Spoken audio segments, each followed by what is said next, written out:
नमस्कार, क्या आप देख रहे हैं केडी न्यूज। केडी न्यूज में आपका स्वागत है।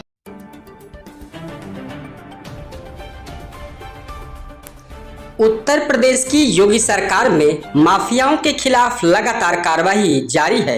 यहां तक कि इनामी बदमाशों को पकड़ने के लिए नई टीम गठित कर विशेष कार्रवाई की जा रही है। बताते चले कि कौशाम्बी जिले में इनामी बदमाश गुरफान का आज सुबह मंगलवार को एनकाउंटर हो गया।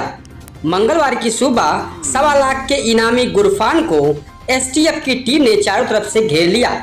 बार बार हथियार छोड़ सरेंडर करने की अपील की, लेकिन कोई भी असर देखने को नहीं मिला और गुरफान पुलिस टीम में फायरिंग चालू हो गई और इस फायरिंग में एसटीएफ ने उसे मार गिराया।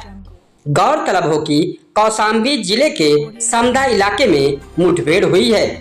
हत्या और लूट समेत 7 मामलों में गुरफान की तलाश चल रही थी। उसके खिलाफ विभिन्न जिलों में 13 से अधिक केस दर्ज थे। खुफिया सूचना के अनुसार गुरफान के कौशाम्बी जिले में होने की सूचना मिली थी। मिली टिप पर एसटीएफ ने जाल बिछाया और उसमें गुरफान फंस गया।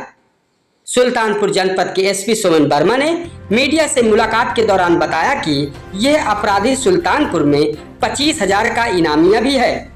आइए आपको सुनाते हैं गुरफान के एनकाउंटर पर एसपी सोमेन वर्मा क्या कहते हैं। जो न्यूज़ में आ रहा है, गुफरान नामक एक अपराधी की मुठभेड़ की बात कौशाम्बी से आ रही है। उसमें ये कहना है कि गुफरान जनपद सुल्तानपुर से 25,000 रुपये का इनामिया है, लूट कांड में वांछित है। ईद के पहले जनपद सुल्तानपुर कोतवाली नगर क्षेत्र में इसके और इसके साथियों के द्वारा एक घटना को अंजाम दिया गया था, लूट का, पेट्रोल पंप में, जिसमें इसके बाकी साथी पहले गिरफ्तार हो चुके हैं और ये हमारे यहाँ से वांछित चल रहा था। धन्यवाद।